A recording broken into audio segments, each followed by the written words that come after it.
करता था? पहले चाय का दुकान खोले हुए थे, तो फिर गंजेरी वह सब आता था। पहले दुकान पर मारपीट, गंदा गंदा गाली गलौज करता था, बोलता था उधार नहीं दोगे तो सामान पलट। मेरे साथ ऐसे भी 2-3 मरतबे लड़का लोग किया है आगे बैठने के लिए कोशिश कि हम आप आगे पुलिस बनाना चाहते हैं, क्योंकि हम तो पुलिस का सपना मम्मी को पूरा नहीं ये रेंट पर 400 रुपये जमा देते हैं इसका। बच्चे पढ़ते हैं, स्कूल जाते हैं और खेलते हैं। उस एज में राजधानी पटना के सड़कों पे एक बच्ची 15 साल की एज में ई रिक्शा चला रही है। आखिर क्या मुसीबत आ गई जो इनको इस एज में ई रिक्शा चलाना पड़ रहा है? हम इनकी पूरी कहानी जानने का प्रयास करते हैं।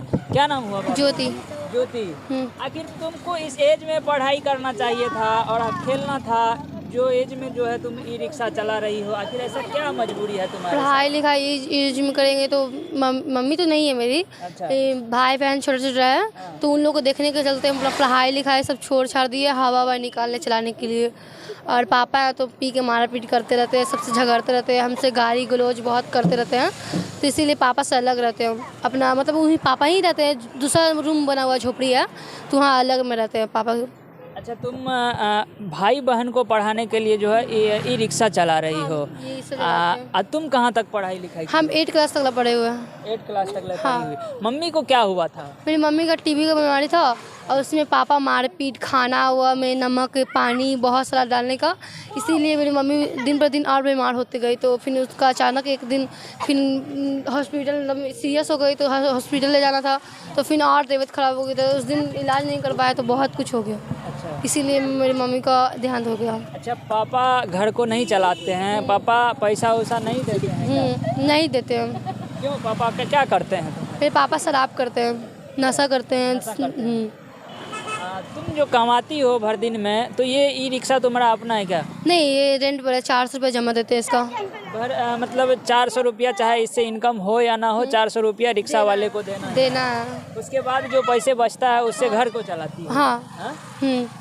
और ये लोग क्या चाहता है? पढ़ लिख करके क्या करना चाहता है? इन लोग पढ़ लिख के मतलब हम इन लोग को पुलिस बनाना चाहते हैं, क्योंकि हम तो पुलिस का सपना मम्मी का पूरा नहीं कर पाएंगे, तो भाई बहन को पढ़ा लिखा के पुलिस का बनाना चाहते हैं। अच्छा। और भाई बहन को पढ़ा लिखा करके पुलिस बनाना चाहती है, और घर का जो है खर्चा इसी गाड़ी से चलाना है। इसी गाड़ी से निकालते घर। पहले जो है तुम्हारा घर कैसे चल रहा है? इससे घर पहले तो होता तो नहीं, राशन भर तक चावल आटा के लिए निकल जाता था। झाड़ू पोछा पहले करते थे हम, तो उतना निकल जाता था। तो कपड़ा हुआ लेने के लिए बहुत डिस्टर्ब होता था, पढ़ाई कॉपी किताब लो, इसीलिए हम निकाल लिए हवा हवाई चलाएंगे।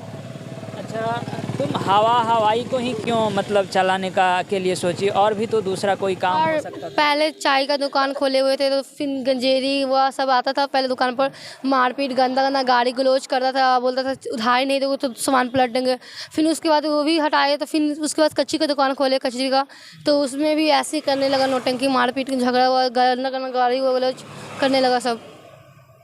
और ये जैसे हवाई चला रही हो, तो इस लाइन में भी तो बहुत तरह का आदमी मिलता होगा, बहुत लड़का ऐसा मिलता होगा जो तो अपने से जब अपने से गलत नहीं रहेंगे तो कोई गलत नहीं बोल सकता है हमको कि हम तुम गलत हो। अपने से जब बढ़िया रहेंगे तो कोई भी नहीं बोलेगा कमज़ोर हो तुम। और अगर लड़का छिड़कानी करे, लड़का को मुँह तोड़ जवाब देना चाहिए, हिंच की 2 चमेटा।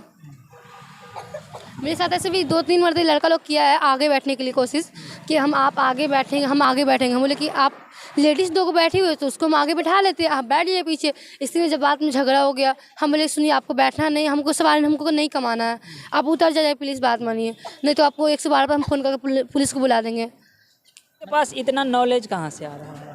अब ये तो मालूम नहीं है, नॉलेज दिमाग जैसे बड़ा होता है उससे दिमाग, देश मतलब कैसा देश हुआ है उसका दिमाग तो होगा कि कैसा लोग है, कैसा ढंग का है, कैसा नहीं है, कैसे बात कर रहा है, कैसे नहीं, वो सब तो आता ही है। मतलब इतनी कम एज में बहुत सारा बिजनेस को भी तुमने देख ली हो। हाँ, बहुत सारा बिजनेस वो सब कुछ करके बैठे हुए हैं, झाड़ू पोछा सब कुछ बैठ के।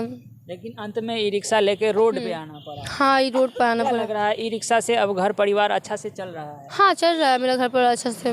भाई बहन का पढ़ाई इससे है कि घर में प्राइवेट स्कूल में भी पढ़ा सकते हैं भाई बहन को।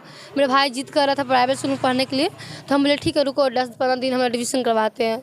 तो भाई को जाएंगे एडमिशन करवाने के लिए प्राइवेट स्कूल में। कितना दिन से चला रही हो ये? 10-15 दिन से हम चला रहे हैं। मात्र 10-15 दिन से चला रही हो। और बहुत लोग हमको आया, हमको जब देखी एक दीदी अंजलि कुमारी, अंजलि मतलब रिपोर्टर, वो हमको एक मतलब वीडियो बनाने के वायरल की, तो सारा भैया लोग आए मीडिया वाले, हमारे वीडियो बनाए, सुबह से लेकर अभी तक मेरा वीडियो बन रहा है। अच्छा, मतलब सुबह कितना बजे घर से तुम रिक्शा निकाल लेते? हम सुबह 8 बजे निकालते हैं और शाम को 6-7 बजे लगा देते हैं। 7 बजे लगा देते हैं। लेकिन अभी तक रात के मतलब कितना बज रहा होगा?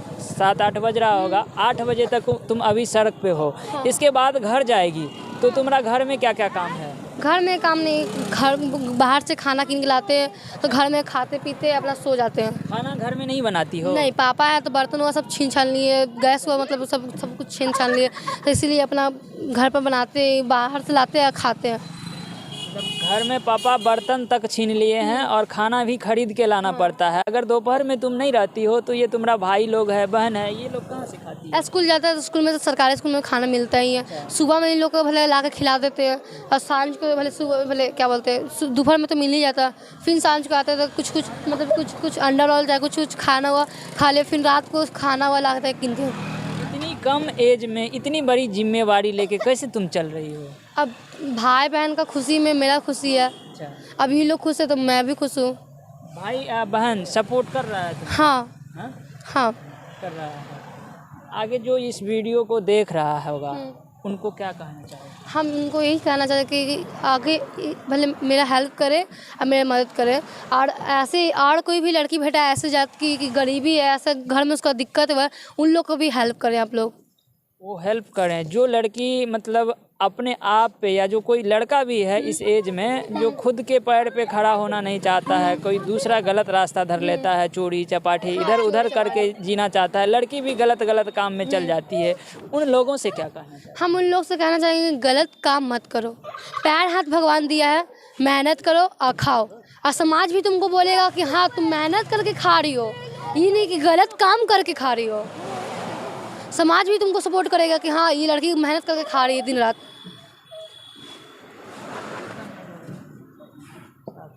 बाकी आप देखें कि इन लड़की का दर्द भरी कहानी क्या कहानी थी। जिस एज में पढ़ना लिखना चाहिए था उस एज में घर की मजबूरी ने इसको रोड पे लाके खड़ा कर दिया। कोई भी काम ऐसा बाकी नहीं रहा जिसको ये नहीं की हो। बहुत सारे बिजनेस के बारे में बताई कि पहले हम झाड़ू पोछा किए, उसके बाद लिट्टी बेचे, उसके बाद चाय भी बेचे, फिर उसके बाद भी उससे जब भरपाई नहीं हो पाया उसमें भी बहुत सारी परेशानी का सामना करना पड़ा। उसके बाद हमने जो है ई रिक्शा चलाना शुरू किया। अब तुम्हारा मतलब ई रिक्शा भी अपना नहीं है, क्या चाहता है कि ई रिक्शा अपना हो? हाँ, हम चाहते हैं सब हमको मिल के एक रिक्शा दिलाए, सपोर्ट करें, हमें मदद करें। हमें जो कोई लोग मदद करना चाहते हैं आके इनका मदद करेंगे। वैसे कांटेक्ट में मेरा भी नंबर होगा, उस पर संपर्क करेंगे। और इनका जो इच्छा है कि मुझे एक अपना ई रिक्शा अगर हो जाता तो हम उस ई रिक्शा से अच्छा खासा कमा पाते, क्योंकि ये वाले रिक्शा जो है किसी और का है, इनका मालिक कोई और है। 400 रुपया शाम में चाहे इनके पैकेट में आए ना आए मालिक को जाके देना पड़ता ही है, और इसके बाद भी इनको घर को ही चलाना होता है। तो काफ़ी दिक्कत अभी भी आ रही है। तो अगर हो सकता है आप लोग की अगर इच्छा होती है कि इनको ई रिक्शा दिलाया जाए तो आप लोग आके संपर्क करें और इनको एक ई रिक्शा दिला दिया जाए। बाकी आप लोग की जो राय बनती है कमेंट बॉक्स में जाके ज़रूर देंगे। धन्यवाद।